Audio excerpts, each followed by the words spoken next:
네, 여러분 반갑습니다. 3월 25일 수요일 아침이 밝았습니다. 저는 이틀 일정으로 입원을 하시는 김용민 이사장님을 대신해서 오늘 하루 진행하게 된 박영식입니다. 시청자를 가스라이팅하지 않는 방송 김용민 TV, 오늘 하루도 여러분들과 함께 저희가 준비한 시사 밥상을 올려드리도록 하겠습니다. 먼저 오늘 날씨부터 좀 알아보도록 하겠습니다. 지금 이곳 경기도 고양시 덕양구 창릉동의 모습을 보고 계신데요. 현재 기온 7도, 낮 최고 기온 19도로 예상되고 있습니다. 맑은 뒤에 흐린 날씨 예보됐습니다. 오늘의 주요 일정도 짚어드리도록 하겠습니다. 네, 공영 승용차 5부제 그리고 오늘 0시부터 시행이 되고요. 박홍근 기획예산처 초대 장관 25조 전쟁 추경 관련된 내용 앞두고 있는데요. 전쟁의 여파가 우리 민생까지 번질 조짐을 보이면서 정부가 비상체계를 선제적으로 가동하기로 했습니다. 우선 에너지 수요 절감 대책으로 오늘 0시부터 공공부문을 대상으로 승용차 5부제 시행에 들어갔고요. 국회 재정경제기획위원회는 어제 전체 회의를 갖고 박홍근 기획예산처 장관 후보자의 인사청문 경과 보고서를 채택했습니다. 이재명 대통령은 이르면 오늘 박 후보자를 장관으로 임명할 예정이고요. 임명과 동시에 말씀드린 대로 최우선 과제인 25조 규모의 전쟁 추경안 살펴볼 예정입니다. 자, 다음은 이제 오늘 아침 신문 주요 기사들을 살펴보도록 하겠습니다. 동아일보부터 만나볼까요? 윤완준 논설위원이 뉴 이재명 현상을 단순한 팬덤이 아니라 중도 실용 성향의 스윙보터 유입으로 분석을 하고 있습니다. 특히 김어준, 유시민 등 강성 지지층이 이들을 불신하거나 배제하려는 태도를 비판하고 있는데요. 과거 민주당 정권이 이념 편향과 독선으로 지지율이 하락했던 사례를 들어서 핵심 지지층 중심 정치의 한계를 지적하고 있습니다. 결국 중도층을 포용하지 못하고 배신자로 규정하는 태도가 정권 실패를 초래할 수 있다고 강조하고 있습니다. 공공기관들이 노란봉투법 시행을 앞두고 하청 노동자와의 교섭 책임을 피하기 위해 계약서 문구를 바꾸고 사용자성을 축소하려는 움직임을 보이고 있습니다. 일부는 노조를 분열시키는 전략까지 검토하며 책임 회피에 집중하고 있습니다. 이는 노동 현장의 부조리를 바로잡기보다 법망을 피해가려는 꼼수라는 비판이 나오고 있습니다. 특히 공공기관마저 사용자 책임을 외면할 경우 이러한 관행이 민간 기업까지 확산돼 노동권이 더욱 약화될 수 있다는 우려가 커지고 있습니다. 한겨레 기사였습니다. 자, 다음은 인지 기능이 떨어진 노인을 노린 범죄가 투자, 금융, 부동산, 에너지 사업 등 다양한 분야에서 조직적으로 벌어지고 있습니다. 2천억 원대 폰지 사기뿐만 아니라 태양광 투자 사기, 아파트 담보대출 편취 등으로 피해가 확산되고 있습니다. 이들은 전국 조직망과 설명회, 컨설팅 등을 활용해 고령층 자산을 체계적으로 노립니다.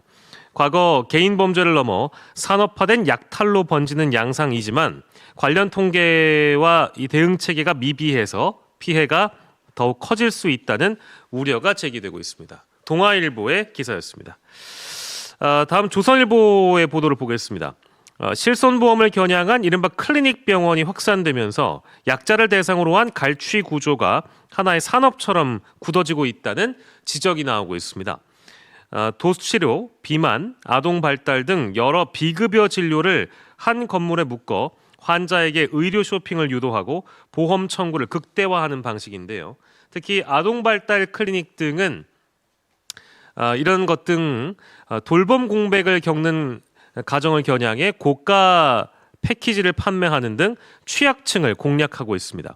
여기에 개원 컨설팅 업체까지 결합해 이런 구조가 프랜차이즈처럼 확산되면서 의료를 가장한 갈취 시스템이 산업화되고 있다는 우려가 커지고 있습니다.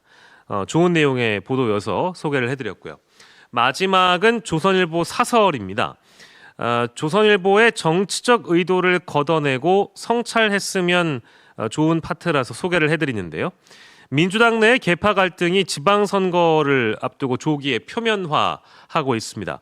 검찰 개편 논란과 뉴 이재명 평가를 둘러싼 강경파와 친명 세력의 충돌은 당권 경쟁으로까지 번지는 양상인데요. 그러나 현재 지지율 상승은 중도 보수층까지 유입된 결과라는 점을 간과해선 안 되겠습니다. 선거도 치르기 전에 승리를 낙관하며 내부 권력 다툼과 이념 논쟁에 몰두한다면 어렵게 얻은 중도층의 지지는 쉽게 이탈할 수 있습니다. 민주당이 끝까지 겸손함을 유지하고 민생에 집중할 때만 안정적 지지를 이어갈 수 있다는 점을 경계해야 하겠습니다. 이상 오늘 조간에 나온 기사들 여러분들께 좀 소개를 해드렸고요. 오늘 아침 TV는 어떤 이슈에 집중하고 있는지 주목하고 있는지 알아보도록 하겠습니다. 이란과 거의 모든 쟁점에서 합의를 이뤘다고 주장한 도널드 트럼프 미국 대통령. 이번엔 이란 측이 협상을 강하게 원하고 있다고 강조했습니다. They want to make a deal so badly. You have no idea how badly they want to make a deal. And we'll see what happens. 구체적으로 밝힐 수는 없지만 이란으로부터 아주 큰 선물을 받았다고도 했습니다. 핵에 관한 것은 아니고 호르무즈 해협, 석유, 가스와 관련이 있다고 덧붙였습니다. Gave us a present, and the present arrived today. It was a very big present worth a tremendous amount of money. 이란전 영향으로 트럼프의 지지율이 재집권 이후 최저인 36%까지 떨어졌다는 보도까지 나온 상황. 중동 전쟁으로 원유와 천연가스 수급 불안이 커지는 상황에 이재명 대통령은 최악을 가정해 대비하라고 강조했습니다. 배달 용기부터 의료 도구까지 일상에서 석유 화학 제품이 안 쓰이는 곳이 없는 만큼 언제 어디서 어떤 문제가 벌어질지 모른다는 겁니다. 민생과 경제산업 전반에 발생할지 모를 중대한 위기에 대처하기 위해서 정부 차원의 비상대응 체계를 선제적으로 가동해야겠습니다. 25조 원 규모로 추진 중인 전쟁 추경에 대해선 처리가 빠를수록 효과가 배가 될 것이라며 속도를 강조했습니다. 돈 쓰는 게 정부 하는 일입니다.